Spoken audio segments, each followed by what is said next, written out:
welcome back to the Movies Made Us Do It. Me and Matt are back. How are you, Matt? I am pretty good, sir. How are you? I am, well, it's very hot. It is indeed. But I am looking forward to talking about Bill and Ted. Bill and Ted's Excellent Adventure. Indeed. Should clarify, to me it's Bill and Ted. Yeah. It's like Star Wars A New Hope. It's like it's Star Wars. It's just Star Wars. It was the first one. Yeah. But I should say before we start this, I have an issue that I should address before going into talking about this movie. Oh yeah. Like, as I sit here right now with the fucking Wikipedia page right in front of me. Yeah. I know that Bill is Alex Winter, and I know that Ted is Keanu Reeves. Mm-hmm. I have seen this movie so many times. I've seen the sequel so many times. I cannot retain the knowledge of who is who. I don't know why. They couldn't be more different. But for some reason, the name Bill and the name Ted get swapped around in my brain constantly. So I'm going to really focus while we do this to try and get it the right way around. I don't know why. It's like always been a blank spot ever since I was a kid. I've always got the two confused. And then I have to really think about it. That's the same for a lot of people. Is it? Maybe even it is. I forget sometimes, but I mostly remember. Yeah. Mainly because of I think it's more because of the second one. Because I think it's when it gets to the Nanny S. Preston thing. Oh yeah. That reason starts wedging it more into my head. Mm-hmm. That Alex Winter is the Esquire thing sticks with me more. Yeah. I think yeah. Why that sort of works better, but I understand it. I mean, apparently, originally they thought they were up for each other's part anyway. Is that true? I didn't know that. Well, it seems to be a story that's gone around, and I think Alex Winter has said that when they went to costuming, they were told, "Oh yeah, you're Ted and you're Bill," and they were like, "Oh, okay." I didn't know that. That's interesting. So, yeah, it seems to be one of those sort of stories that it's not sure whether it's true or not, but even they don't remember. So it seems that maybe. Yeah. Huh. So when did you first see Bill and Ted? Video. Yeah, same. When it first came out on video, I did not go to the cinema to see it, sadly. The second one I did. Right. First one that I didn't. I don't think I saw either in the cinema. I think I saw both on home video. Mm-hmm. But yeah, this film hit me right at the time. Yeah. And now it's I love this movie for different reasons now than I did when I was a kid. Mm-hmm. Like now I love this movie because the whole movie is and maybe I'm giving this movie too much credit. To me, like these movies, this one and the second one in particular, are written from the perspective of a teenager. Like it's like a teenager wrote the story as well, if that makes sense. Mm-hmm. Like the way the parents behave, it's like the way a teenager sees their parents, you know? Yeah, they're douches. Yeah, and like and they're probably perfect.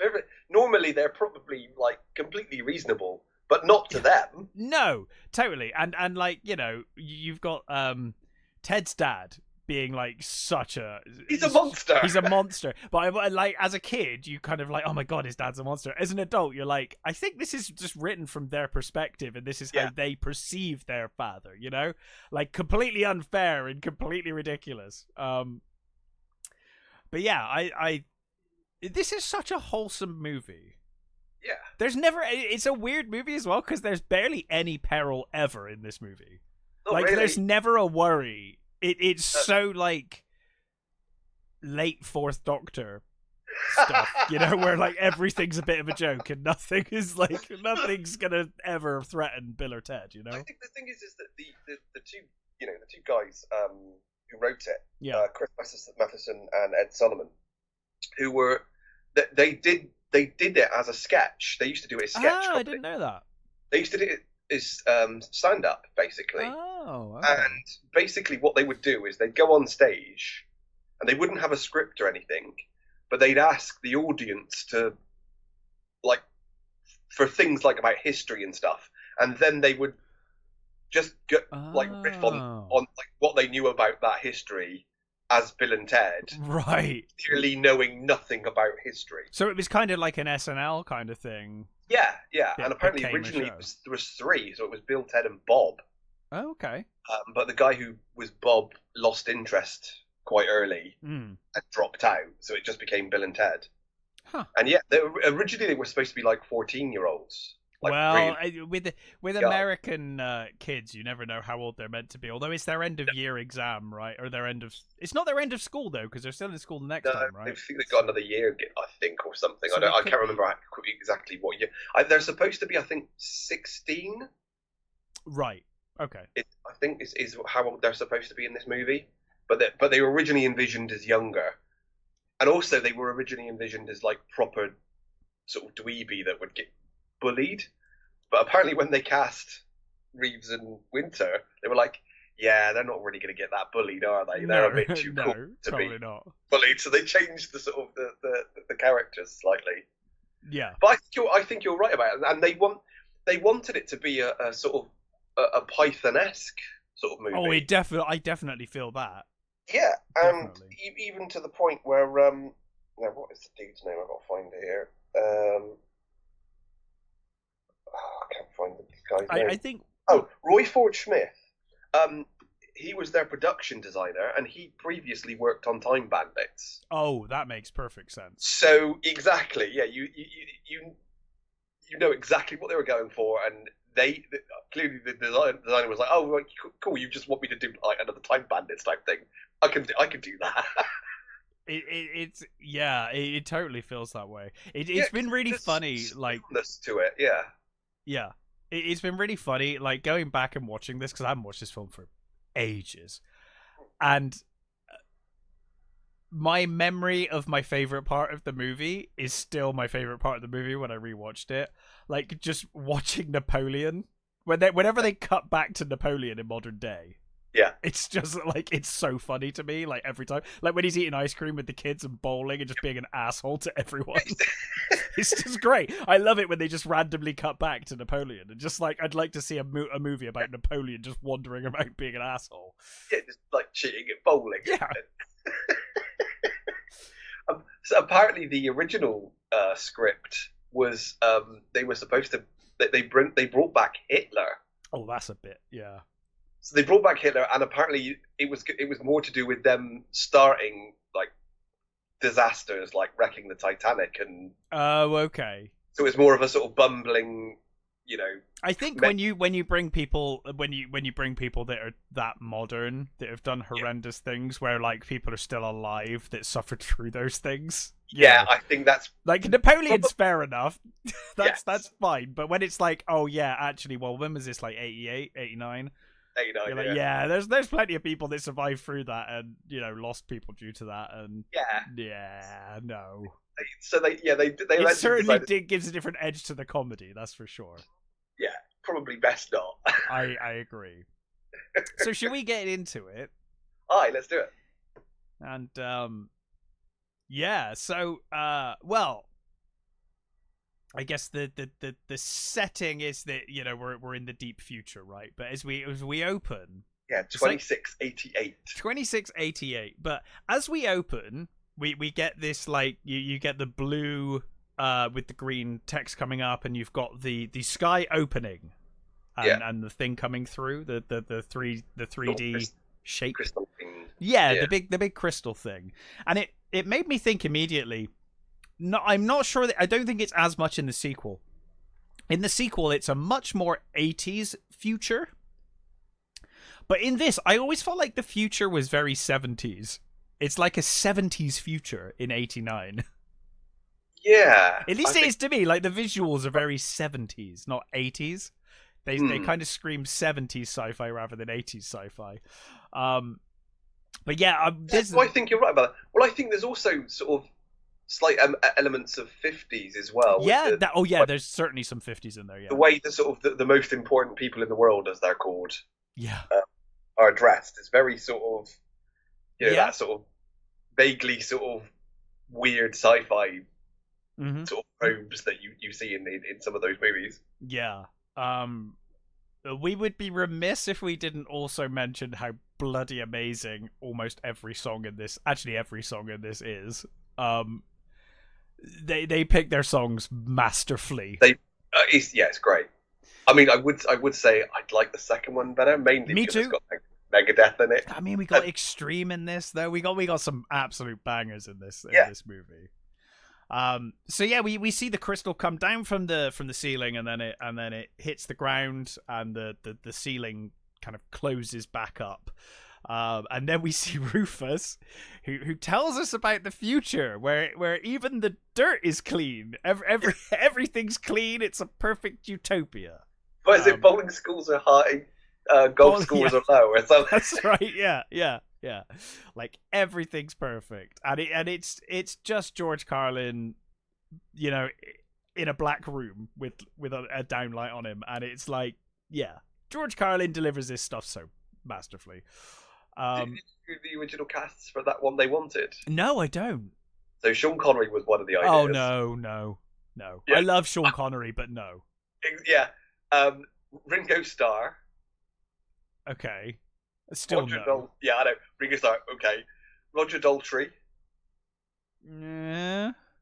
Yeah. I can't imagine anyone but George Carlin at this point, but yeah. No, I think the thing is, as the kids were younger in the original plan, so was Rufus. Rufus was supposed to be about 28. Right.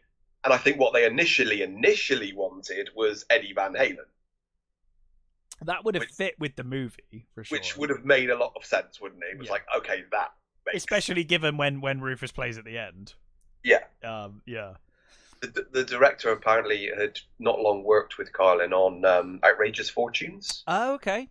So he sort of liked the idea, I think, of Rufus being Carlin, and asked him if he would do it, and he agreed. Yeah. And the rest is history, which is, I mean, it's a wonderful choice. It's just, he's superb. I said when that third one came out, I was like, I can't imagine these movies without George Carlin. It's just not right. It's such a major element. He is the third character. And I think it also, what was good about that as well is I think it brought new audiences to Carlin. Not that he was forgotten at all, but it might have been my introduction to George Carlin. Actually, I think I'd seen. I think I'd heard one of the albums before. Right. Yeah. So I didn't. I won't say I knew who he was. All I'll say is that I was aware of him. Mm-hmm. But this was what definitely put him in my head as to seek him out and see the other things that he'd done and things. Yeah.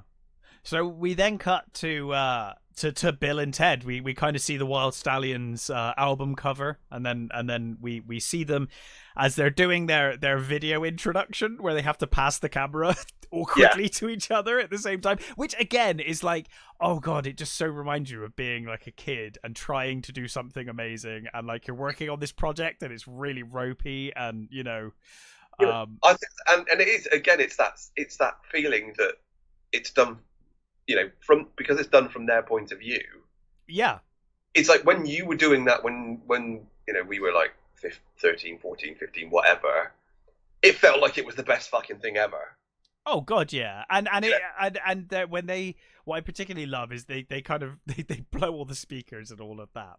And then they go back in and they have almost a moment where they're like, oh, like, how are we going to do this without a band? Like, we need a band. And then it's like, well, we should just make an amazing music video and then the band will come. And it's like, but we can't have a music video without a band. But that's what he says. He says, we need Eddie Van Halen. Yeah.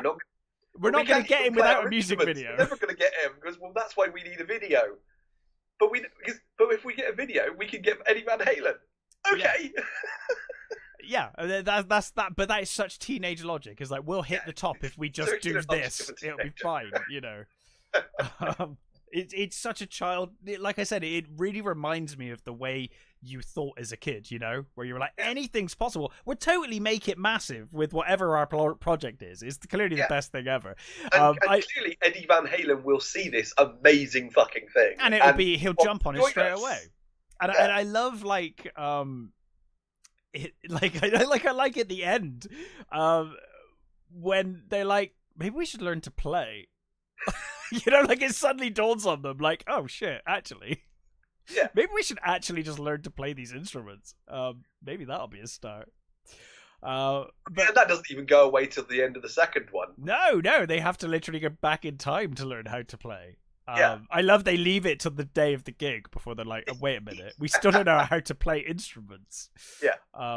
But we then cut to class, and they're in their like history lesson. And they're being asked questions like, you know, they're basically being picked on because they clearly are the losers and they know nothing, right? They're not paying any attention. Yeah. And they get asked by their teacher. I think his Bill gets asked like who Napoleon is, and he's like a dead guy. A short dead dude. A short dead dude, yeah. And I think they asked Ted yeah, who's Joan of Arc? Who's Joan of Arc? And he's like Noah's wife. So good. So they're the class clowns. The whole class obviously get a laugh out of them. And you kind of feel like, interestingly, it would have been easy to make the teacher an asshole, but he's really patient with them. You feel like he's actually given them a lot of... He's clearly fucking frustrated with them. But he's not, like... Considering the parents are written in such a kid view way, the teacher's actually reasonable. Like, he's like, he clearly has been trying really hard with these kids. Yeah. And he's like, look, guys, I'm a level with you. You need to get an A+ on your bullshit exam tomorrow. We'll get to how bullshit the exam is in a minute. Yeah. Otherwise you fail because you've done nothing. It's like you failed so bad up to this point that nothing but perfection at your exam will get you through this now. Yeah. You do have to ask yourself, what about all the other classes? How bad are they doing in the other one? Well, because they're going to get kicked out of school, right? Like, that's it. They're flunking so bad, so you get the impression that if they get an A+ in their history exam, that's just enough to where the school can justify keeping them like a little bit longer, you know. But yeah, he's like, well, look, guys, if you don't ace this, I'm gonna have to flunk you. And you can tell the teacher's like, they're fucked. Yeah. But he's like, go home. It's read like, some books. Your final warning, even though I know that you're doomed. Pretty much. I'm giving you this final warning. But it's like when you learn what the exam actually is, it's like, guys, you could have pulled this out your ass and got an A. Really? Well, I mean, we see some of the others. You're like, okay. Yeah, right. But sure. It's like so the exam is literally just stand up and give a presentation on what a person in history would think about modern day wherever the fuck they live in America. San Dimas. And it's like, all you'd need to do is one book, one person from history, write down how their views on a few things, and just what you think they would think in today. Like you could bullshit your way through that so easy. Yeah. So, I mean, obviously for Bill and Ted, it is going to be a struggle anyway, right? But but yeah, it's like, dude. Well, I mean, first of all, I guess you have to get a proper idea of what a historical figure is. And yeah. What they did in their lives, because they clearly don't have a fucking clue about they have no idea at all. I mean, when he does ask about. So what you're saying is Caesar was that salad dressing. That salad guy, yeah. So they get picked up from school by Missy. Yep. Who is Bill's adopted stepmom. Yeah. Not adopted, she's a stepmom. She's a stepmom. And she used to be the senior when they were sophomores, so they all fancied her. Yeah. Now she's dating, for some reason, Bill's dad. Yeah. Which I love what they do with her character. So do I. She gets moved on each movie to something different. We finally get to meet Ted's dad, who is basically, he's the police sheriff. He's a sheriff, right? Police sheriff or something.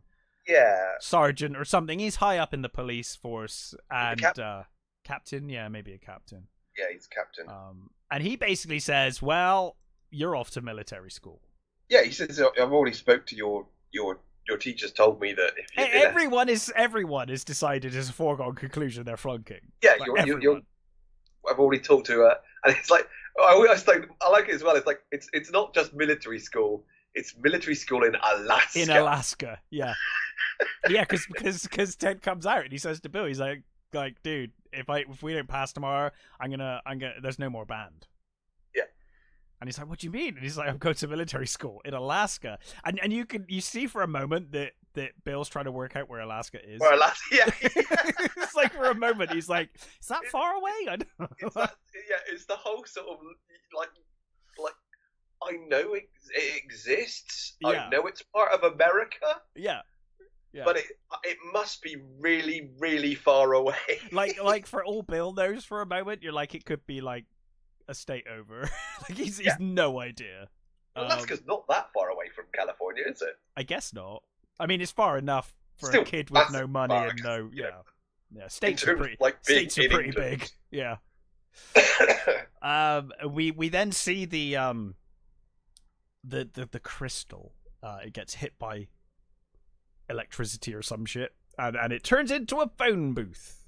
And we see the three people who are kind of in charge in the future, I guess. They're like... Yeah, they're literally listed as the three most important people in the world. Right. Okay. It's Clarence Clements, Martha Davis, and Fee Waybill. So Fee Waybill was from the not the Motels. That was Martha Davis was in the Motels. Yeah. Clarence Clements was from the E Street Band. He was a saxophone player, and Phoebe was from what was his band? I don't know. It wasn't the Motels. It was. I can't remember, but they were chosen because that was the Tubes. He was from the Tubes. Yeah. So I think the original idea was to have ZZ Top play them. Oh, okay. But they couldn't get them, so they basically picked these people instead, which is kind of cool. Yeah, no, it works. It works. Yeah. I mean, it's not as cool as when you get now I can't remember what his fucking name is. The dude from Faith No More in the second one. Yeah. So Rufus heads off into the past, and then we then cut to Bill's house or his room, as they're trying to revise, and like Ted's just jumping up and down on the bed or on the sofa, and then Bill's like, Alaska, dude, and he's like, oh yeah, like you're screwed if you don't do this. He's like almost like that ADHD kid. He's like, he just cannot focus. I think he probably is. Yeah, probably. And I think that's what people. I think a lot of people have said that. Oh, they're just the same sort of person, but they're not. They're not at all. No, they are different. I think Bill seems to have at least a bit of sense about him. He's the one that sort of proposes things and has a slightly more I say slightly more mature attitude towards things than Dad does. Yeah. They're trying desperately to revise, or at least Bill is. They talk about George Washington, and he says like chased a whale. He's like, no, it's Captain Ahab. Dude. See that? And then they're like, hey, he's like born on President's Day, and like, yeah, it's like, oh god. Missy comes up to give them food, and it's obvious that they're still both completely besotted with her, even though she's technically now Bill's mum. Mm-hmm. And Ted's like, it's your mum, dude, and it's like, well, not really. Yeah, they're basically looking down her top, and it's like, that's your mum, dude. And I love that she's made them like cheese toasties, and they're just completely burnt. Yeah, they're fucked. And I love I love the expression. We'll get. It's a bit later. The dad. I love it when the dad comes in. Well, yeah, he's just such an asshole. Yeah, he's like clearly he's like obsessed with Missy. Obviously, he's dating. As soon as his eyes are just on her the entire time. Yeah, because Bill's like, he's like, how are you, son? And Bill's like, oh, our lives are over. Like, the band's over. And he's just like, good. He's just like staring at her. Yeah. And then he kicks him out of his own room and gives him like £5 or $5 so they can basically have sex in their kid's room. and this is the bit I like, is that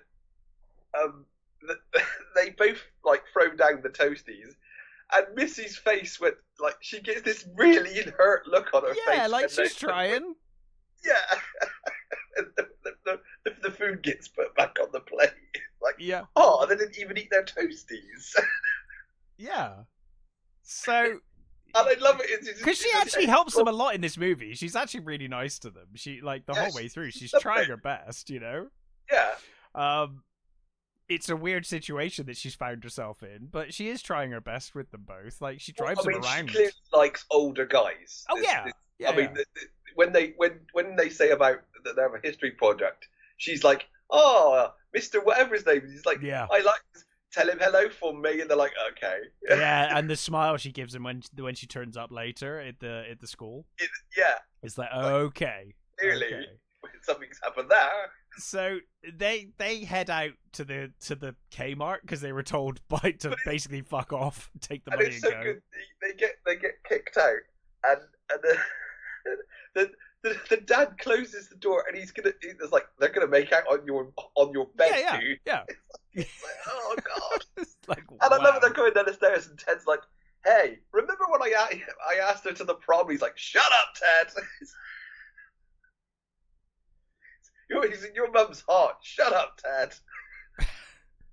But basically, they've then, now that they've been given this money and told to go to the shops or something, they're still trying to revise like outside of a Kmart now. Yeah, and I love that the employee goes past and he's like, "Hey, do you know when the Mongols invaded China?" I don't know. I just work here.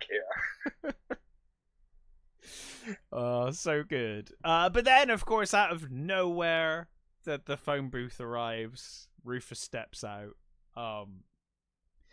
And you know, he not remotely sort of phased by this. No, they're not phased at all. And then ask him the same question. "Hey, do you know when the Mongols invaded China?" Yeah, and of course Rufus says, "Well, let's go ask him." Yeah, you know, we can go find him, and he basically says, you know, he's here to help them with their history report. I love that, like, Bill and Ted just take it at face value. They're like, okay, okay, cool. Yeah, because this just happens to people every day. Well, I like, there's a line, I think it's Bill says it, or maybe it is Ted that says it. They said, like he's like, "Bill, we've seen some pretty crazy things in our time." Yeah. But this is even more crazy than those. Like, what things could you possibly have seen that even come close to this? Yeah. Like, you're meeting yourselves. So yeah, the other phone booth turns up. Yep. And of course, one of the great things this movie does, it does play with time in some really fun ways. Yeah. And one of those ways is they get to meet each other here, but of course we see the phone booth is full of people. We just can't see who is in the second phone booth. No. Second phone booth clearly has people in it, just can't see who. But it's still got one of my favourite things in is that what is if you were asked what number am I thinking of? Yeah. It's still the most puerile thing, but I still love it. 69, dude. They come out of the phone booth saying it though, don't they? They literally come out of the phone booth shouting 69, dude. But they tell themselves, future them tells past them to trust Rufus. Yeah. Like, you need to trust Rufus. He'll help. They then have a conversation kind of off screen, and then Ted tells Ted to wind his watch. He's like, "Remember to wind your watch," which you think is going to be a massive plot point, and it's not at all. It makes no difference to anything, really. Because he doesn't remember to do it anyway. No, he doesn't remember to do it anyway, and also they're not late. Because you think, oh god, they're going to be late. But it's like, no, they've still got 2 hours when they realise that they've not wound their watch. And it's like, oh, it's not really that big of a deal then. No. Like, you've still got ages. I do like that they also established the time travel rules. Yeah, he's like, Sandina's time is set, right? So that time is actually ticking while you're travelling. So you can travel, but there is a ticking clock. Yeah, you will always return to I guess you're missing from time, so you'll be missing for that period of time. Mm-hmm. Whatever. It's not time travel is bullshit. So as long as there's rules that we can understand, I'm down with it. You know, I'm like, these are the rules for time travel in your movie. Cool. These are the rules. Yeah, you have to. I mean, you have to sort of, if you're doing a time travel thing, you have to at least establish basics. Yeah, yeah. And the idea that, you know, time will carry on when you leave. Yeah, time will carry on without you. Yeah.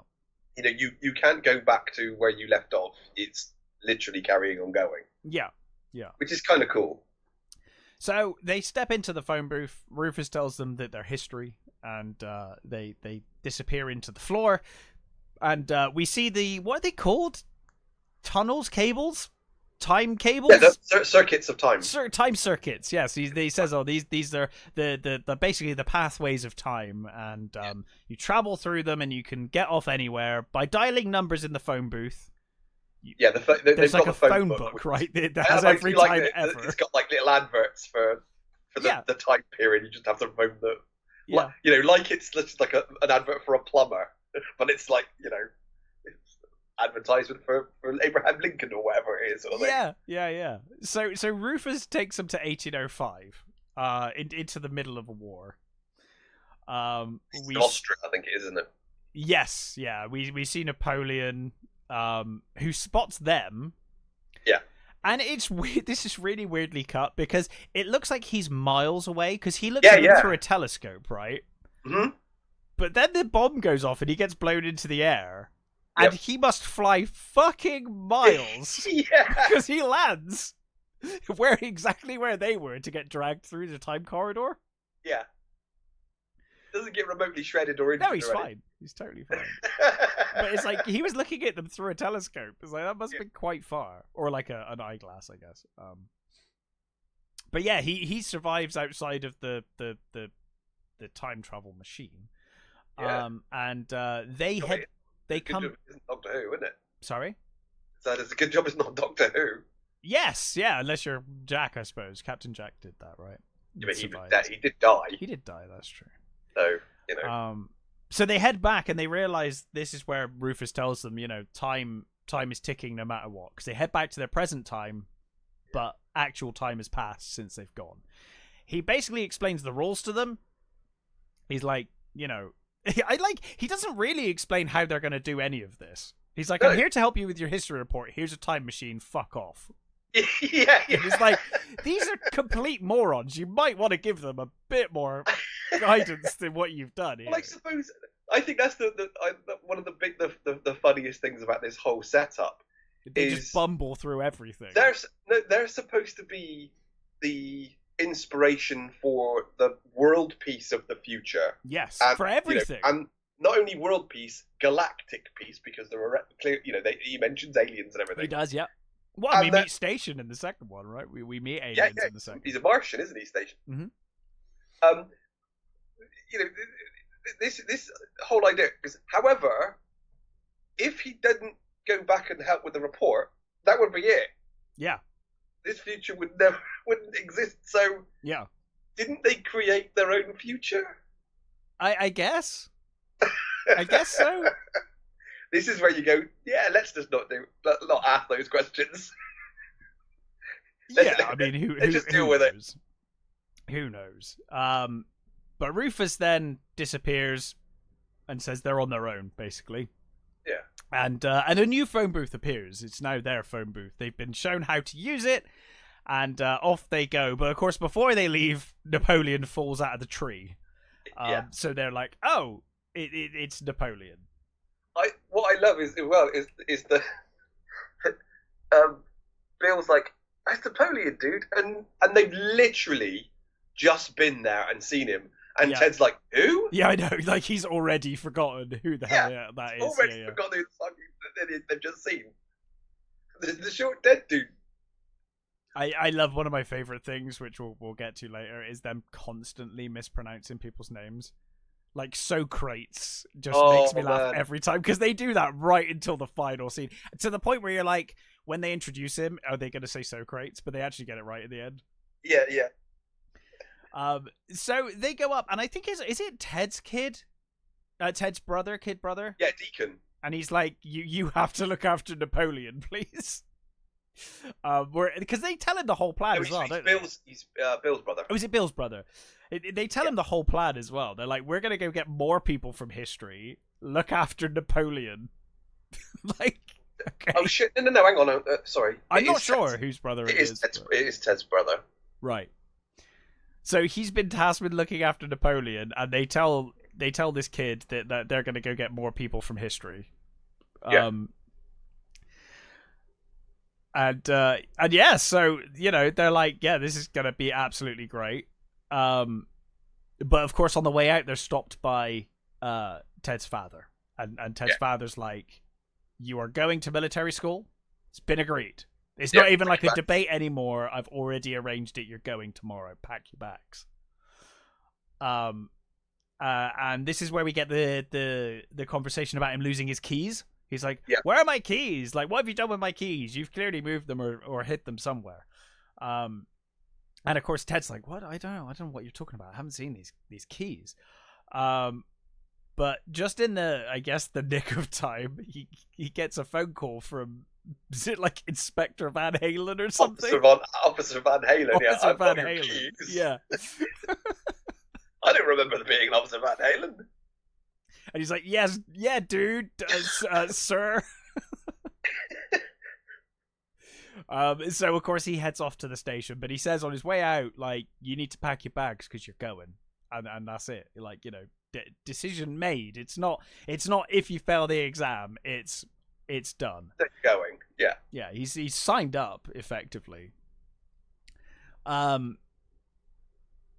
yeah, you know, back to the phone booth, and they're gonna. I mean, I would not trust these kids to go through time. It's like the damage that could have been caused. But yeah, so they decide to basically, I think they succeed first time, don't they? In dialing, they do. Yeah. Because it's later they start having problems, isn't it? Yep. So yeah, they end up dialing in a number, and off they go to the Old West first. Yep. If I remember rightly. Yeah. And yeah, they're going. I don't know if yeah, that's the other thing with this movie. They only happen upon things, right? Like, they go to this time, but they're not looking for Billy the Kid. They're just looking for someone from history and happen to bump into Billy the Kid. It doesn't suggest that they know that.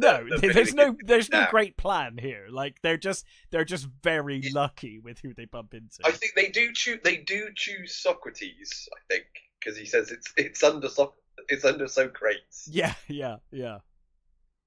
I love how the phone booth it turns up next to the portaloos, the porter cabins. Yeah. They just park it right in the middle of the porter cabins by pure luck. It's outhouses. Oh, outhouses, yeah. And it's actually quite gross that you get this. The guy on the toilet. You get the shot of it, like, looking down on this guy, like taking his trousers down and going to have a shit, basically. And of course, you know, as you would expect, they head into the saloon. I like it when they're walking along. Hey, it's just like Wild West Town. It's like, yeah, but you can actually get shot here. You can actually get shot here. Yeah, they're like, oh, it's just like Frontierland. It's like, no, you'll get killed here though. And they're so impressed that they don't get asked for ID when they ask for beers. I love. You didn't even guard us. Yeah. Yeah, no one gives a fuck here. No, they literally rock up to the bar, buy 2 beers, and then are like, so who should we take back with us? just kidnap someone quick. But then, of course, there's a gunshot, and we see Billy walking into the bar. The barman tells them that it's Billy the Kid, and they're both like, who the fuck's Billy the Kid? Like to them, that could be anyone. They have no idea. Yeah, they only have a vague idea of who Billy the Kid is, isn't it? Yeah, they've no idea at all. Yeah, like maybe they heard him in a Western once, but he basically, Billy the Kid comes in, he's like, I need 2 people, and everyone's like, fuck that. And Bill and Ted are like, we're with you. Yeah, why not? And it's the whole, like, it's like, we're gonna play cards, and what I win, I keep, and what you win, I keep. And they're like, sure, okay. Sounds good. Yeah, fine. And I love how they call him Mr. the Kid. Mr. the Kid, yeah. Mr. the Kid. So yeah, they sit And down. that dude as well is Dan Short. Sorry, he was Ram in Tron. Oh God, yes, he was. I thought he looked familiar. I couldn't place who he was, but yes, Yeah. he was Ram. I love they're like, don't give your hand away, and then Bill's like, oh wow, 3 aces, and they're like, are you cheating, Billy the Kid? And of course, you get the obligatory bar fight. Yeah, and I love it in typical in typical West bar fight fashion. He punches one guy and the entire bar just bursts into fight. Like, you know, even the horrors start. Initially, they're like everything breaks out into chaos, and they're just sat there with their like cards, and they're just looking around, enjoying what's going on. And then they're like awesome, and they're just literally watching everything go on until these two, you know, come up behind them. I like that. It's like, oh, dude, we're really weak. Yeah, you we're don't totally really want weak. to fight us. It would be worth it. We can offer you some free passes to the Waterloo. Yeah, the Waterloo water slides, which we'll come back to because obviously Napoleon goes on the water slides and thinks they're the best thing ever. In fact, I think during his speech at the end, isn't he talking about installing water slides across the earth or something? Yeah. But yeah, the whole thing about we'll get to the Waterloo thing in a bit. Yeah. So they get thrown through the wall, and into where the women are getting dressed. Yeah. And then when they come out, Ted distracts them by saying, "Oh my God, there's the Goodyear blimp." I also like it. They get their heads put through the wall and they're looking at the girls. And I like it. Ted goes back for another look. Bill tries to go back in. Yeah. Ted tries to go back in. So basically, they escape, and Billy the Kid's like, "You guys saved my life," even though they screwed him. Like, it was bloody Bill being an absolute idiot that started that whole thing.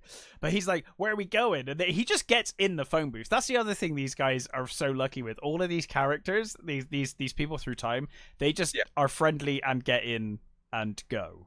Yeah, even Genghis Khan even Genghis Khan. I was thinking this as well later on when they're all in the mall, and I'm like, this is such a bad idea, especially Genghis Khan. You've let Genghis Khan into a modern day 80s mall with weapons.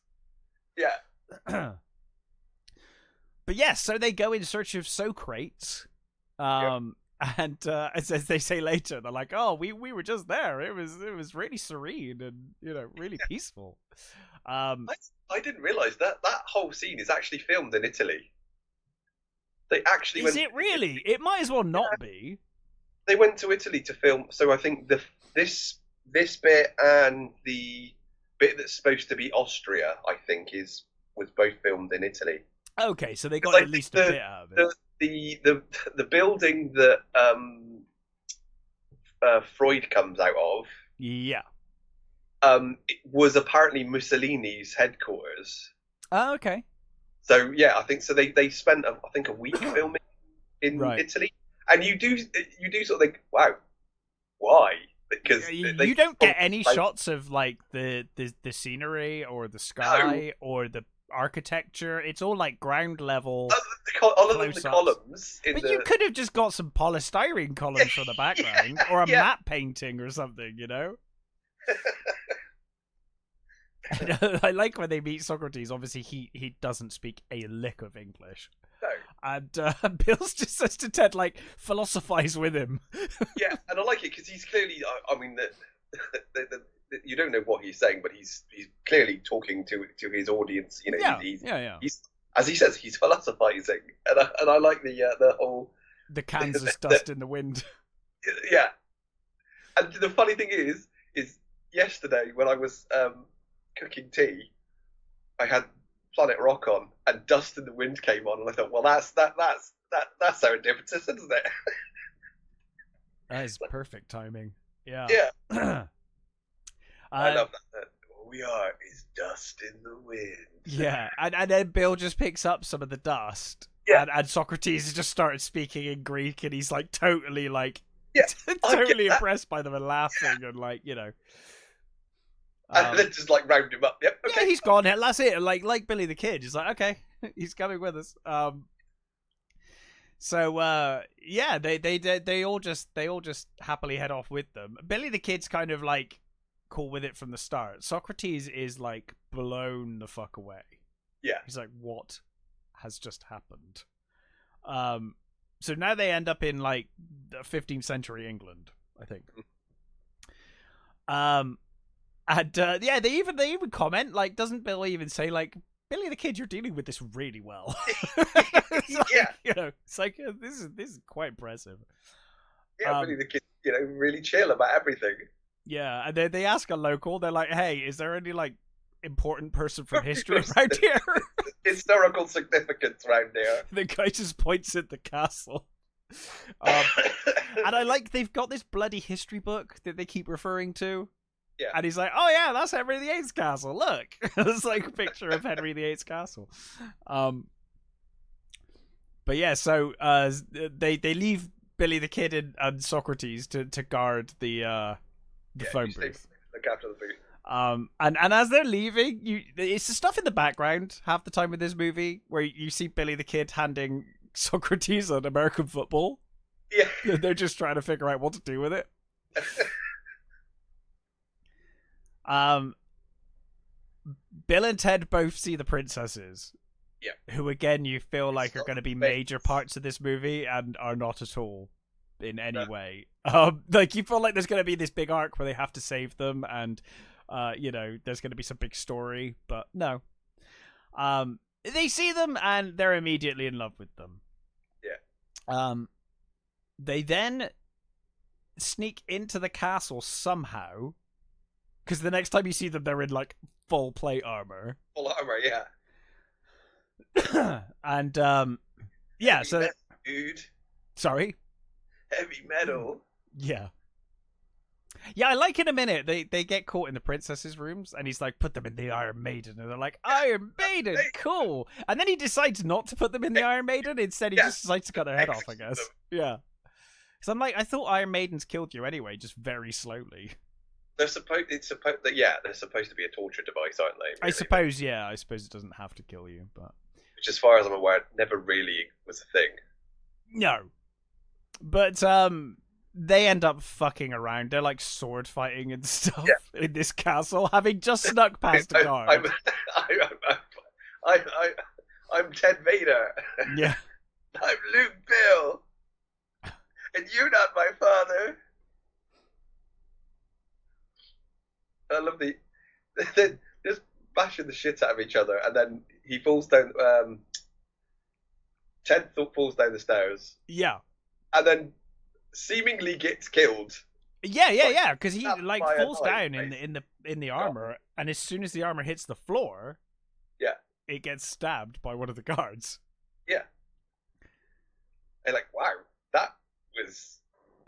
that guard was, I think, a little bit. Sword happy, yeah. Because I mean, like, that could have been anyone.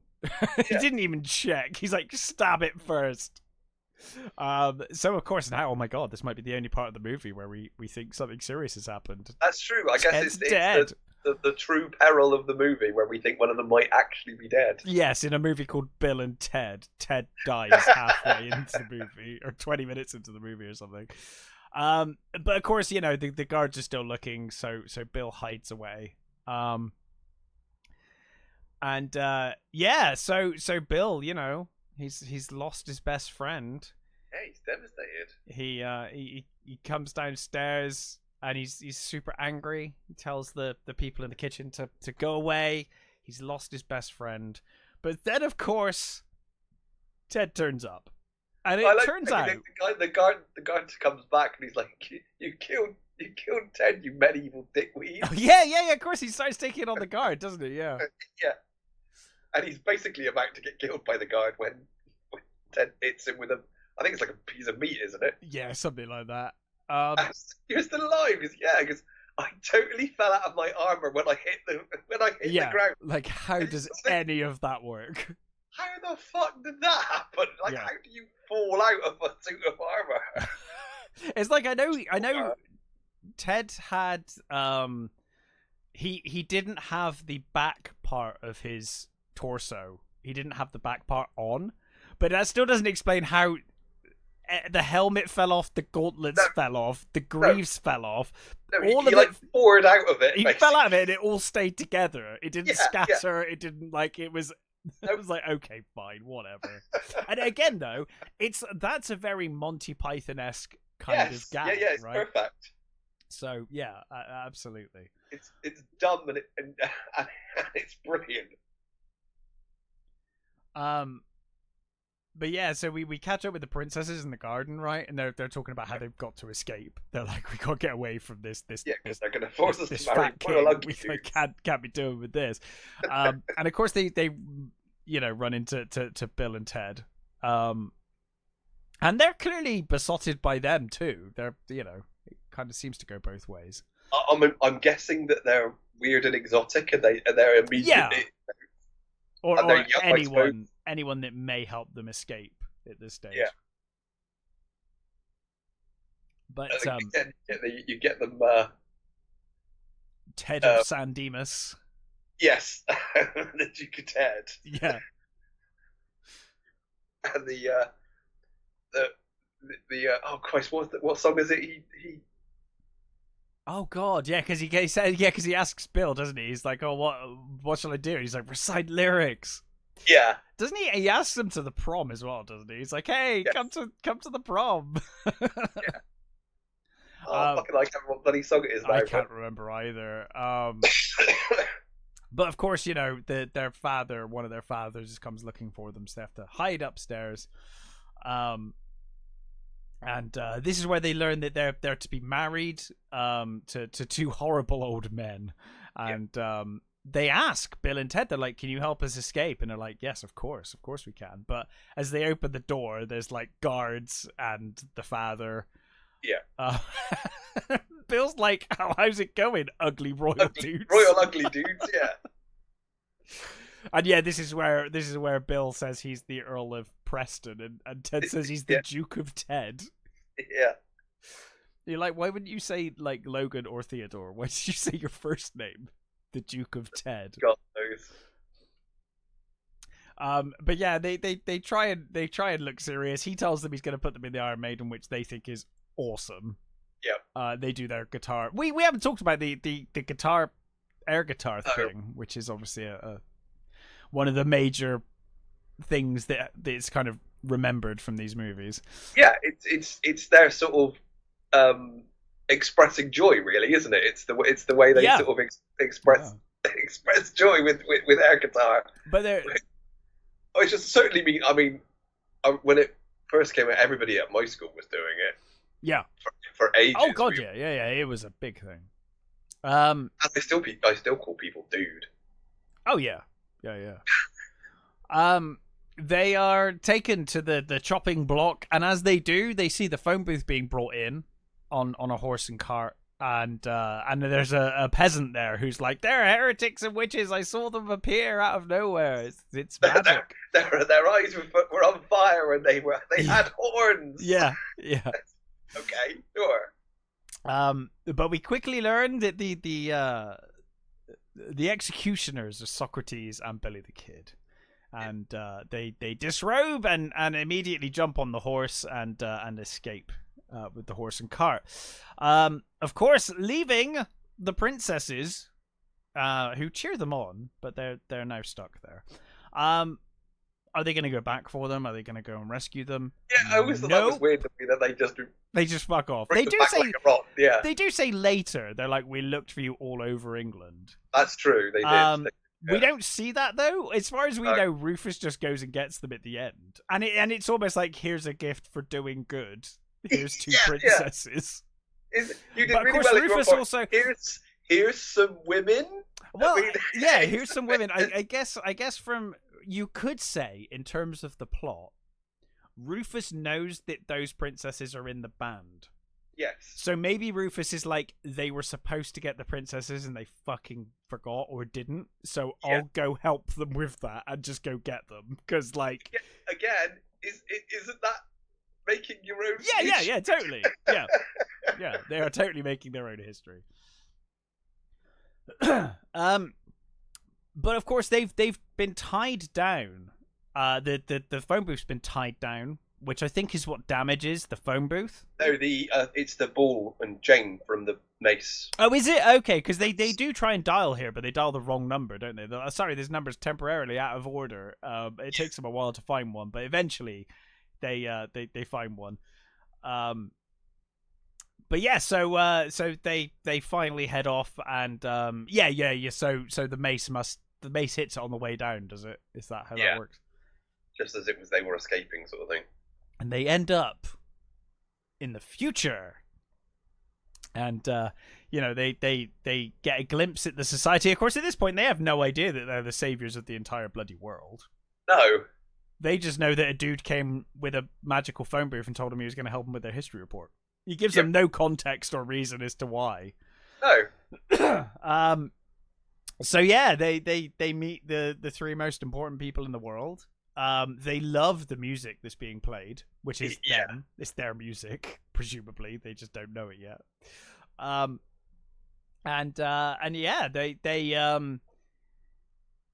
They see they do the really slow air guitar salute thing, and Bill and Ted reciprocate. And then we get more people from the future turn up, and then I love that Bill and Ted, obviously being Bill and Ted, just happen to say the exact things that their entire society is built around. Yeah, they're like, be excellent to each other, and everyone cheers like, yay! And it's like, it's so good.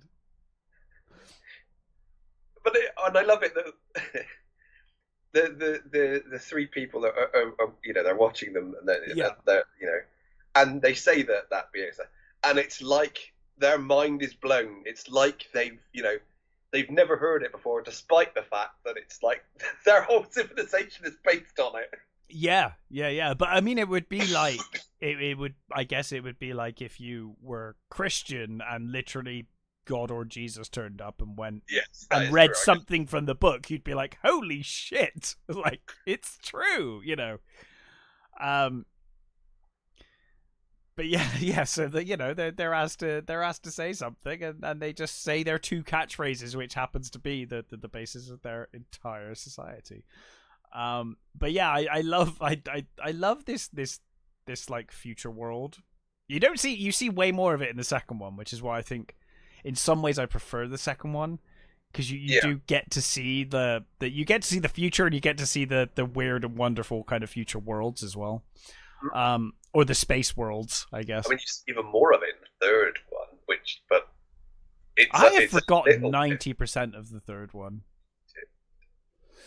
I like the third one. I've only seen it once. I do like it, but I've just forgot. I remember we reviewed it quite positively. I've just I really loved it. I remember liking the daughters. Yeah, they were great.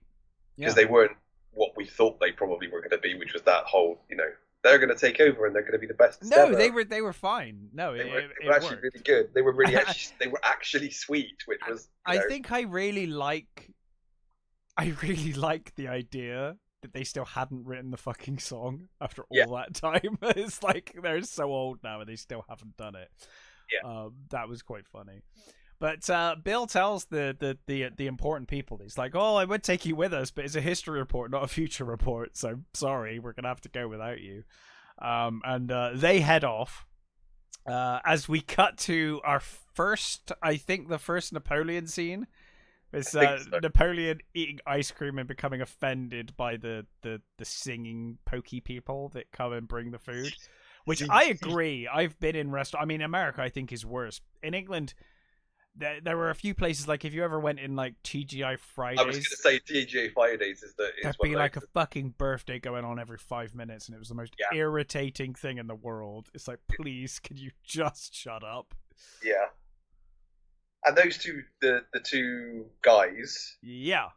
That's Chris Matheson and Ed Sullivan. Oh, okay. That's the writers. Also, I didn't know, Chris Matheson is the son of Richard Matheson. I didn't know that either. The I Am Legend writer. Yeah. It's like, wow, cool, okay. So Napoleon gets a pig badge, for being Yes. a pig. Because basically, you get the impression he basically stole all of it off the kids. He was just like, no, Yeah, this because is like all you mine. get that one of the girls tries to sort of get a small bit at the end, and he like gets over her spoon, and she's like fends her up with it, and they take it away, and they're just staring at him, and he's still like he's like eating whatever's on the table, and like, yeah, he's licking the ice cream from the table. It's like, oh, gross. You know what? Still better than the Napoleon from Napoleon. Napoleon from the Ridley Scott movie. And still a more faithful version. So, despite the damage to the time machine, or possibly because of it, it might be pure luck, they end up in Austria, right? And they meet Sigmund Freud. Yeah. Not sure if it's on purpose. I think it's on purpose that they find him. But obviously at this point it is starting to fail, so who knows? Yeah. Well, they he's just walking out of his building, and Billy they get Billy the kids to just rope him, yeah. That suits him, and like they bring him in. Yeah, and off they go. Yeah, like it's such a short scene where they're like, okay, he's in there. Next they end up in Germany. This is Beethoven, right? Yes, I think so. I think it's that order. I think so. And or is it Joan of Arc first? I think it's Beethoven. And then because Joan of Arc's another really short one, isn't it? Yeah. I think it's Beethoven, and he's obviously playing to a massive audience. Yeah. And I love it's a small thing, but I love the fact that everybody's reacting to them arriving, except for Beethoven because he's deaf. Yeah. I mean, and doesn't notice the lightning as they arrive. Yeah. They just pick him up as he's playing, and he doesn't even react. They take him on his stool and take him off. Yeah. And again, then we get Joan of Arc, who takes off her helmet and puts the sword down. She's using the sword, isn't she? She's praying. So yes. Yeah. And I love the way they appear, and I love, Ted approaches her with the hand outstretched. Hand out like God from the Sistine Chapel. Yeah. And Joan of Arc's Jane Whelan. Yeah. Who was from the Go-Go's and solo artist and stuff. And I love Jane Whelan. She's great. Yeah. And she was also the very very small part of Singing Telegram who gets murdered in Clue. Yeah. Next, I mean, I know it was one of the people they were studying, but fucking Genghis Khan is like such a bad idea. Like, of all the people you've tried so far, Genghis Khan is the one I would have been like, no. But my favourite thing is that it's they the lure Twinkie. him with a Twinkie. Yeah, so good. It's like, he had no idea what a fucking Twinkie is. But for some reason, it's the best thing he's ever seen. Yeah, do Twinkies even smell? Can you even smell anything? I've always wanted to try a Twinkie, but I've never. I imagine they're gross. I imagine they just smell really sweet. I would have thought they're just pure sugar and yeah, cream and sponge, isn't it? Yeah. They then kidnap Abraham Lincoln. By the way, if it sounds like we're rushing through this is about how real time this goes. It's super quick. Yeah, they just pick all these people up and move on. Yeah. It's now at the stage where they're all like hanging out of the phone booth because like there's too many of them. Apparently, so they for the phone booth they built a slightly bigger phone booth than is normal. Sure. And for the scenes where they're all on the thing, because they wanted the director was like, hey, it's a cool idea. We could have it that they just drop in and drop out, and that's it. But he wanted to show the circuits and them traveling. And apparently they spent hours in that thing on the gimbal moving around, and they hated it. I think Alex Winter called it the death box because they just spent hours there, and they got really sick of it, and because they were just there, squished in, getting chucked around a lot. They discover the phone booth, the antenna, which is basically just like an umbrella without that's what it looks like. It looks like without the canvas, right? An umbrella skeleton. Yeah. They realize it's broken and they start screaming as they travel through the void, going who knows where. And there is a sort of bit where you get, it almost looks like a creature, the sort of green energy of the time. Yeah, there's something in the void, in the time void, yeah. And I don't know whether that was something that was cut down, because I know this movie's like originally, when they finished filming, it was like 2.5 hours. Yeah. And they cut out a lot, because there's like there's a prom scene that they cut out, which they filmed, which they had them in full prom, like they've got prom jackets on with shorts. Yeah. And they've got that, and there was a whole the initial scene with what they ended up redoing, the talk they give. Originally, they filmed it was just in the classroom, right? And then they were supposed to go to prom, sort of thing. But they cut that out, and also one of the things they cut out was at the beginning of the movie when you're like introduced to them. There's like a song and dance number. Oh, really? I didn't know that. Apparently there's a whole choreographed piece that they did that they worked on for fucking weeks, apparently, and they just cut it. It's kind of amazing the amount of things that people spend an incredible amount of time on that just ends up on the cutting room floor that no one ever looks at. Yep. But yeah, so we next cut to Napoleon cheating at bowling. Mm-hmm. And he gets infuriated when he's kind of like called out on it by the machine. Yeah. Of course, the kids are like, "Let's fucking ditch this guy." Like enough. He forgets to let go of the ball and ends up falling sliding flat on his lane. Yeah. And of course, everyone laughs at him. He starts getting angry in French. The kids ditch him, and he then gets kicked out because he hasn't paid. And yeah, the guy's like, "Hey, where are you going? Get out of the way, monsieur." He's like, "Hey, you haven't paid, buddy." Yeah. He's like, "Buddy." And then he gets kicked out. So now Napoleon's just roaming the streets of San Dinas on his own. Yeah. And you just get that image of him just outside, just with his sword, just like, what do I do? On his own. Meanwhile, the rest of the gang are in, I guess, medieval America, primal America, prehistoric, right? I think, It's like prehistoric. Because you can hear sort of like growls and things, and yeah, and like Ted's handing out tins of something or other, while Bill's trying to fix the antenna. Bill then snaps one of the antenna. Yeah. So they all have to make chewing gum or bubble gum. To make a big ball of bubble gum to then fix the. They're handing out taking the chewing gum off the ball was like, oh. Yeah. But yeah, I mean, like, again, it just happens to work correctly. Luckily, with this fix, it works. And again, like anytime it feels like there's peril, there's immediately not. It's fine. No. And it's so brilliant how all of these historical figures are just chewing gum. Yeah, it's great. Yeah, and just passively, helping them out. It's like it's all fine. Even Genghis Khan again. Yeah, even Genghis Khan. Genghis Khan played by Al Long, who's in like Die Hard and almost every action movie of the 80s and early 90s. Pretty much, yeah.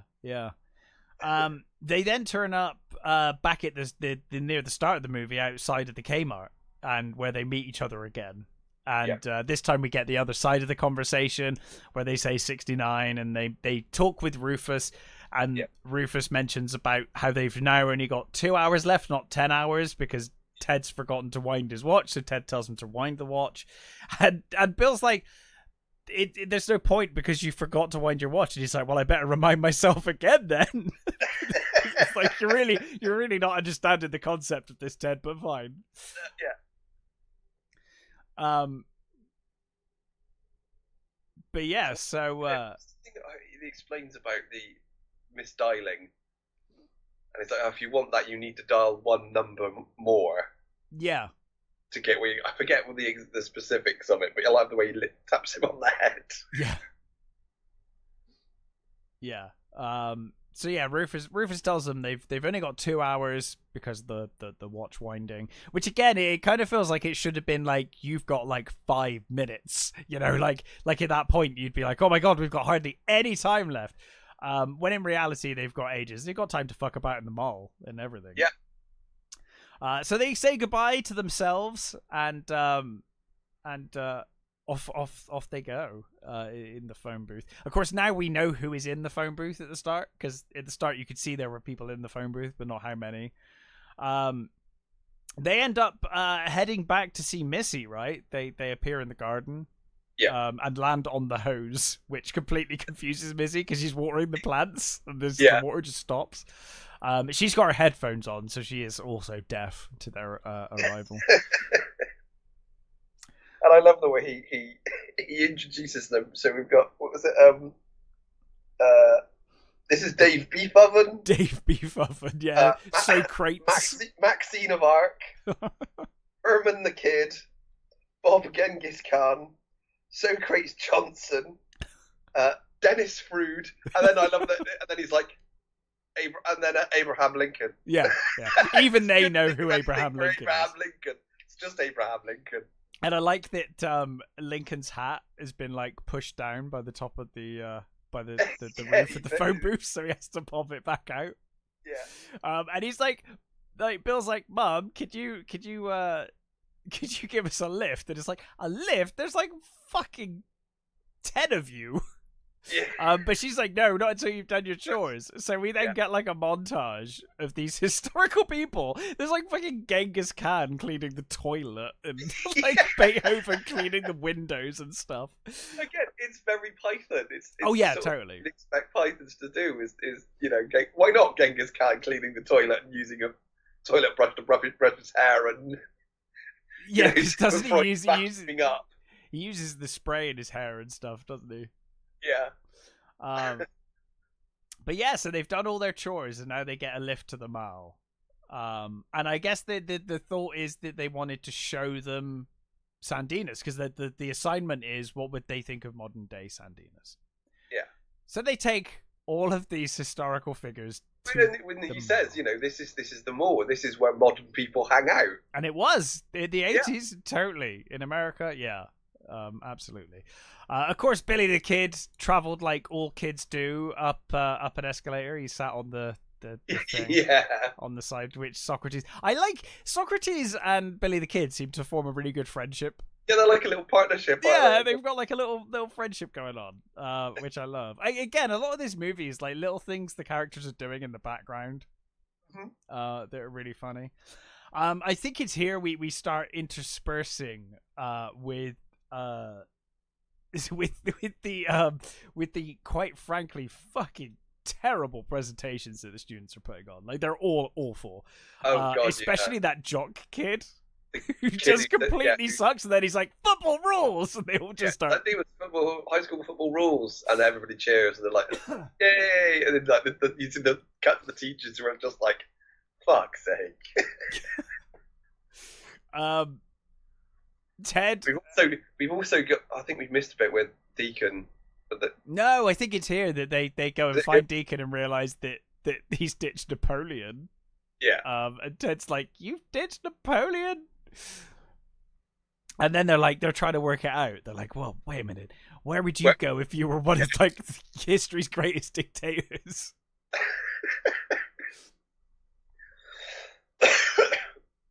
Of course he'd go to Waterloo. Yeah, he'd go to Waterloo, obviously. Which was nice foreshadowing we did earlier on. We had the leaflet. It is, and it's funny, but it also doesn't make any sense because none of this movie makes sense, though. Like, none of it.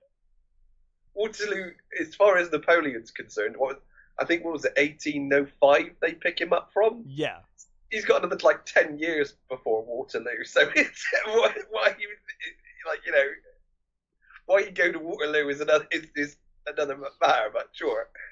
Well, is the argument that because of Bill and Ted's intervention, he's like kind of pushed towards Waterloo. He's like, I mean, actually, quite possibly, yes. But yeah, we get to see him doing the In his little bathing costume. yeah.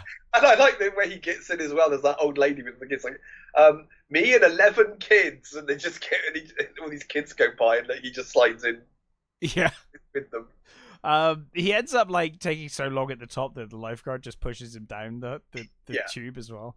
But yeah, he's having. I guess at first he's terrified, but then after a while he's like, "This is the best thing." Yeah, and he's like pushing kids out of the way, and he's having a great time. Again, it's my favorite scenes is just watching Napoleon just be a dick to everyone and then just have a really good time by himself, you know. But yeah, he's having a great time, and of course Bill and Ted have correctly guessed where he would be. He is at the Waterloo. I don't know why. I guess it's called Waterloo purely because it's got water in it. They're like, yeah, Waterloo is the name of the theme park. Because it's not even like Waterloo themed or anything, is it? Like it's just just slides. It's just slides. I mean, I think water parks are massive in America, aren't they? So yeah, they're much bigger than they are here. We don't get the weather for that. We have the weather right now, but that only ever lasts about a week, and then it'll be back to rain and whatever else. So yeah, Napoleon, spends his time throwing kids around until Bill and Ted finally turn up. Bill and Ted, who, by the way, have gone looking for Napoleon, leaving every other member of history at the Mall on their own, unattended. So we then get a montage of the historical figures at the Mall, just causing all kinds of trouble. You get Billy the Kid and Socrates chatting up two girls. Yes, who clearly think they're just complete dweebs. Yeah, creeps. And I love that when Sigmund Freud comes over and he's like trying to analyse them. Yeah. And oh my god, you're such a loser, and they walk off because you're such a geek. And I love the way Socrates goes, geek. It's like Socrates knows what a fucking geek is. I love that again. It's that little the little friendship that clearly Socrates and Billy the Kid have, because they just wander off calling him a geek. You've got Beethoven is shown the keyboard, the organ thing, and the fact that it plays a tune, and he loves it. He's so happy. Yeah. Genghis Khan, I think, is the one that starts all of the trouble, because he starts smashing up. He finds a baseball bat, doesn't he, like an aluminum bat, and he thinks it's great, so he starts smashing up a mannequin. He's got the baseball bat. He's got football pads, football pads, and and a skateboard. He likes the skateboard. And so they call security. And you've also got Joan of Arc. Oh, in the dance class, falls in love with the aerobics and takes over. Yeah. And then you've got Lincoln doing the have Lincoln in the photo booth, and the guy's like, "Okay, put the hat and beard back now." Yeah. No, it's mine. Like, sure. Now, just give it back. All of these fucking assholes from Time are all being massively disruptive. The one I feel sorry for is Beethoven. Yeah, he's just playing a song and everyone's loving it. Everyone's like amazed by him. He's got like a massive crowd. And like, all right, the owner's a bit like, oh god, but he's not causing any problems.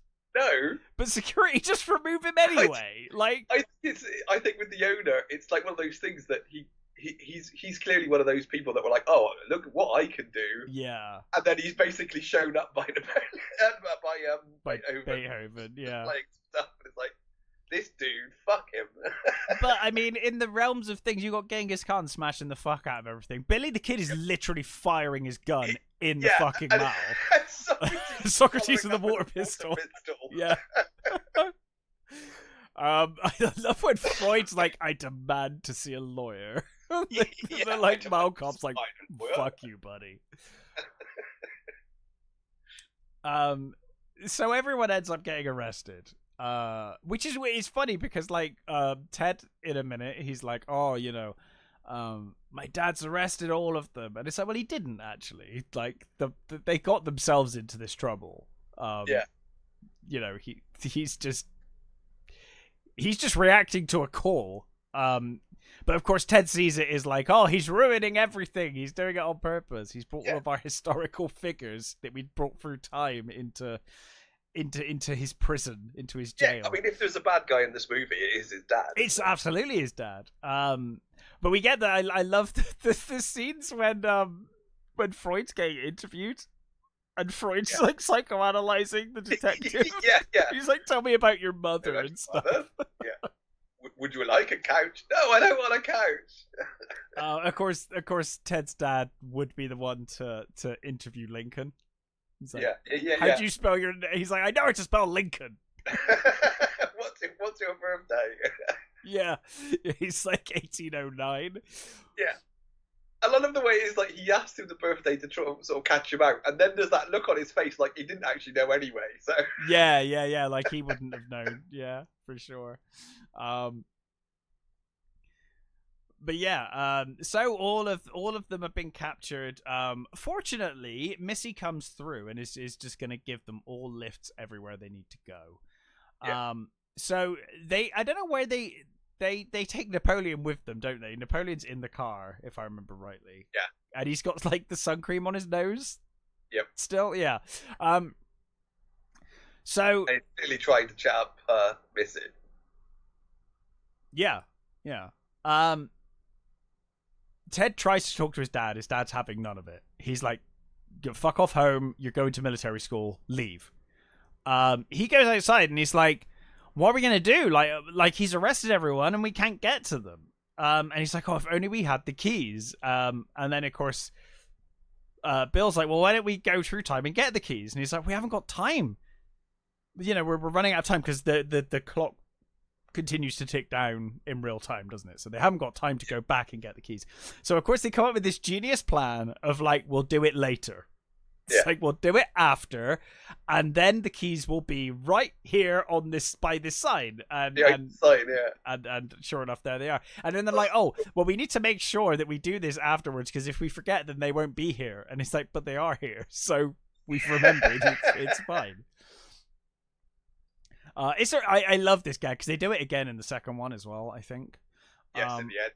I really love the gag of like, oh, we'll do it later, and therefore it won't be. Yes, because at the end, the end of the second one, they do it with the sandbags and stuff, don't they?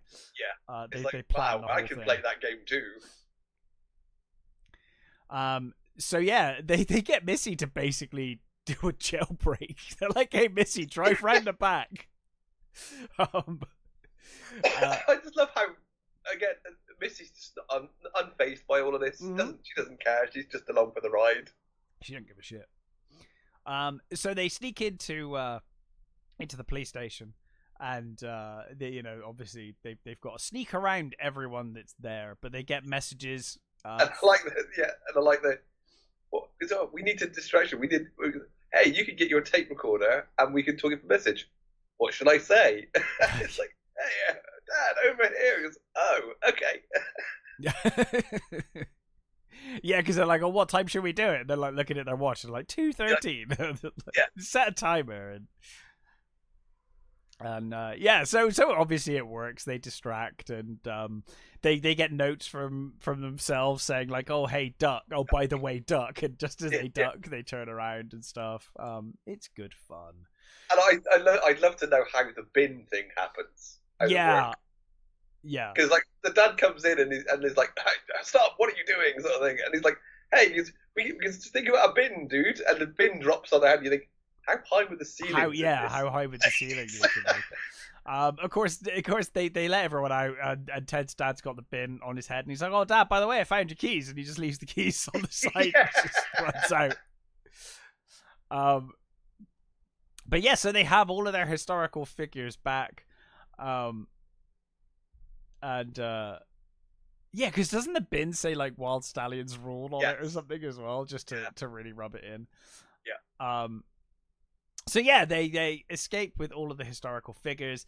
and head back to school as fast as they can with absolutely everyone. That jock, I think, I don't know if it's the same jock or a different jock, but he's giving a speech and everyone's bored. I think it's the teacher is basically, he's put down fail already for both of them. He's like, they're done. This is the last one, isn't it? Time's up. They haven't made it. Yeah. Meanwhile, Bill and Ted are letting everyone in through the school. And he's like, well, the teacher's like, well, 2 people didn't turn up, so I guess you can finish early. Everyone cheers, but then the lights go out. And we get like a light show. We get this introduction. Oh god, it's Billy the Kid first, right? Billy the Kid comes on stage first. He tells them to put their hands together and stuff, and they're all laughing at him. He shoots a light. I know. Again, he's just like shooting everywhere. But yeah, they say that they've brought the greatest people through history who ever lived for their 1988 world tour.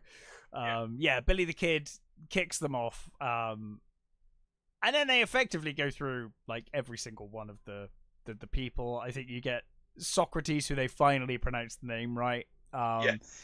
And doesn't Ted has to do all the translating for him? Yeah, he's saying how he feels about San Dimas, and he likes baseball and billiards, and yeah.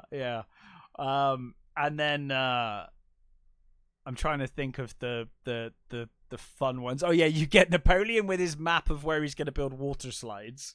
It's like a map of Europe, and it's also, I think, it's also the invasion of Russia. Yes, and Ted says, "I don't think it's gonna work, dude," and he just gets angry and like sweeps the board with his sword.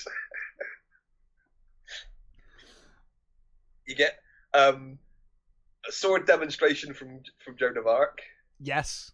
You got Genghis Khan with the pole arm, fucking around with a pole arm. Yeah. And don't they say like he loves sugar because it's giving him lots of energy? He loves Twinkies. Yeah, Twinkies. That's right. Yeah. He loves the sugar rush. And you get, and I love that you get Freud analysing why Ted's dad is such a douchebag, and how and by that point, isn't Ted's dad in the room? Yeah, the two dads turn up arguing, and they're like, "What the fuck is going on?" And then Freud is literally psychoanalyzing Ted. Yeah, and I love the way he sits up and goes, "Whoa," and he sort of says back at that, and he goes to Bill. Yeah, would you like to sit down? He goes, no. He goes, I'm fine. I've got a minor Oedipal complex, but that's more. And I love the way that Missy's in the crowd. And she's like, "What does that mean?" Yeah, he's like, He's like, "What's that mean? What's he talking about?"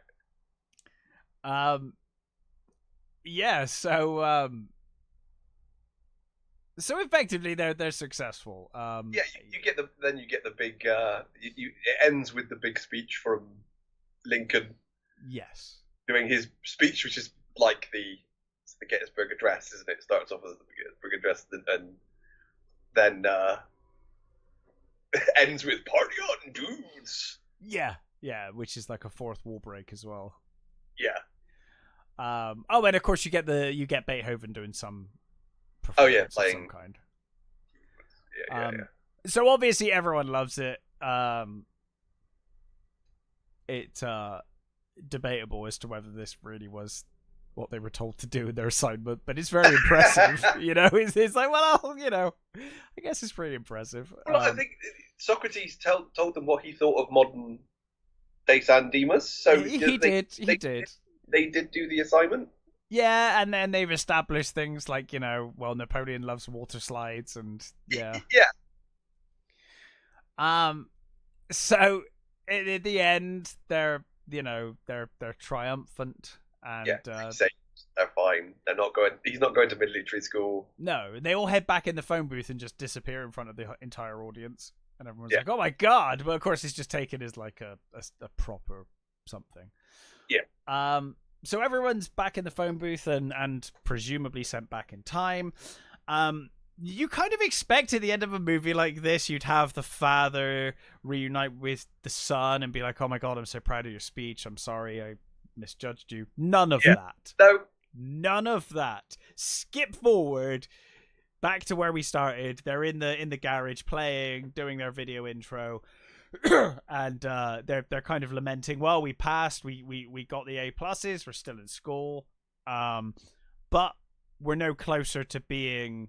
We're no different, basically. And this is where Bill's like, maybe we should learn to play guitar. You know? And then again, like with the princesses, like nothing happened with it. Rufus now just turns up with the princesses. Yeah, in modern clothes, and like, hey, where did you get those? They went to the mall, didn't they? Yeah. Rufus has introduced us to this place called the mall, and credit cards. You're like, where did you get a credit card from? But yeah, so yeah, like I said, I think Rufus did this purely because they fucked up. Like, they were supposed to get the princesses, but they just didn't. So Rufus is like, well, I just went and got them because I know they end up in the band. I went back and saved them before they married those. They had to marry those royal ugly dudes. Yeah. And of course they're just in love, so it's fine. It's no problem. Rufus now finally explains to them everything. Yeah. This is where they finally find out that their music saves the universal peace. And he says, you've even been there, the futuristic place with all the domes, like, and the excellent music. And of course, they still haven't realized, even at this point, that music is them. It's like, that's your music. And I love what Rufus says. Your music is loved from by everybody, from extraterrestrials to household pets. Yeah. And like he says, hey, could you just sign my album for my kid? Because, oh, well, while you're at it, get the princesses to sign it too. And they're like, because they're in the band as well. And they're like, okay. Sure they are. I think like one of the best gags of the movie is when they're like, oh, you know, would you do me the honor of like jamming with me? And they're like, oh my God, really? And Rufus is like, well, I can play a little. And of course he is basically Van Halen. But the rest of the band are fucking awful, and of course they're awful. The princesses have never played before. No. Bill and Ted are completely talentless, and like, and I love the fourth wall break when he looks at the screen. He's like, they do get better. It's like, honest, they get better. It's weird as well because like, until Bill and Ted 3, I always assumed that God Gave Rock and Roll to You was the song. I was like world peace, and I was like, really? It was the God's. I mean, God Gave Rock and Roll is a great song, but really, it kind of suggested that anyway. It kind of felt that way, didn't it? Like that was the song that started world peace and everything else, but no, it wasn't.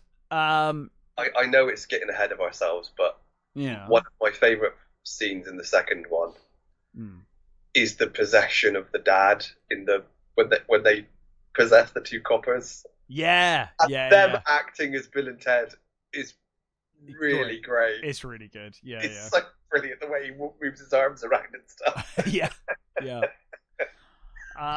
But yeah, so that was Bill and Ted. I love this movie. It's such a silly, fun little comedy. Yeah. No stress watching this movie. There's never, like I said, there is never any real peril or worry. I think Alex Winter said he gets two types of letters from teachers. One saying, "Oh, you energized my class for a new, perspective in history and all that stuff," and other ones that were like, "Your movie is dumb and you ruined my school children." Wow. Like, wow, I'm just an actor. It's not my fault. I was paid to be in a movie. I think Keanu Reeves for a long time thought on his tombstone he will have, here lies Keanu Reeves. He played Ted. Yeah. Yeah, I guess he hasn't got to worry about that now. But not really. No, I think John Wick is his big thing now, isn't it? It's weird though, because I remember all the way back when I first saw The Matrix. I always thought I remember leaving the cinema and being like, God, I really expected when you had the slow the bullet time. on the roof. I was Yeah. like, God, I half expected him to get up and be like, excellent, and do the guitar solo after.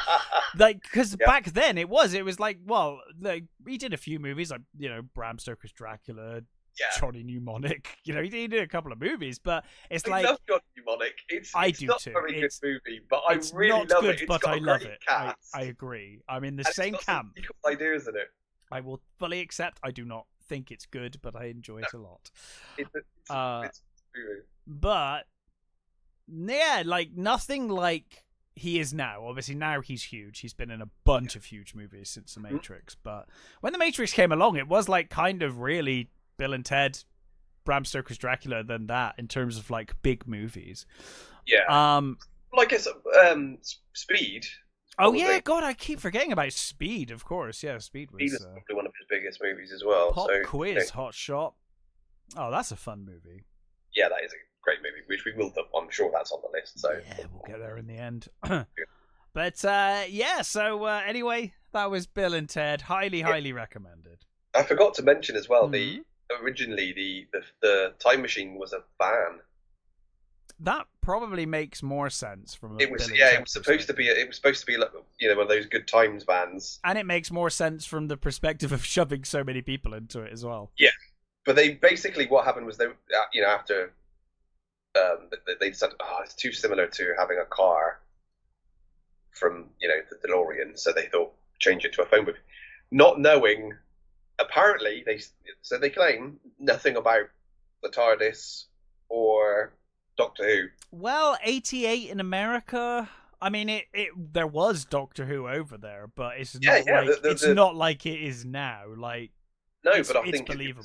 It was had its you know, popular. It was certainly a number of geeks that would watch it on. I forget what I did know what channel it was on that they used to play it all the time. But yeah, my friend in America used to watch it, so I know it was available over there. But you know, I can believe they didn't know back then. Yeah, I guess so. I mean, it's certainly different enough. It's not, you know. Yeah, totally. It's just a phone booth, so it's not. It's weird. As a kid, I always assumed it was just a fun homage to. I did. You know? I just thought it was. It's just taking the piss out of it. I didn't think it was. Which is fine, you know. Yeah, I certainly didn't see it as like, you know, disrespecting it or anything. No, not at all. No, no. But yeah, in any case, Bill and Ted, highly recommended. It's too hot now. My brain's not really working anymore. To be honest with you, the temperature is just crazy. But yeah, so we will be back. It was great. The third one is. I remember it's it being fun. Good. I haven't seen it once. I think I'll have to watch it again. I might actually. I was thinking that while I was watching this one. I was like, well, I love the second one, so I'll definitely watch that soon. But I may watch the third one again. I think a lot of people prefer the second one, mainly because of death. I must admit, I love both, but that second one, like Death and Station, and there's so much weird shit in the second one that I kind of love. Like, as a sequel, I love they didn't just make the same thing again. They just went fucking mental. That's why the sequel works so well, I think. Yeah, because it's like, well, we've got a time machine, and it's like, yeah, but ignore that. Let's send them to hell, and like evil robot versions of them. It's just a totally different thing. I love it. Yeah. The only thing they kept was like, well, it's science fiction of a sort. Mm-hmm. But other than that, yeah, they were like, oh no, let's just go completely wacky. And of course, there was the cartoon as well, which I liked the cartoon. The cartoon was okay. Yeah, I remember it being okay. The first season was pretty good. I think the second season was a bit weird. But the second season, they can travel into like books, I think, and movies. I don't remember that.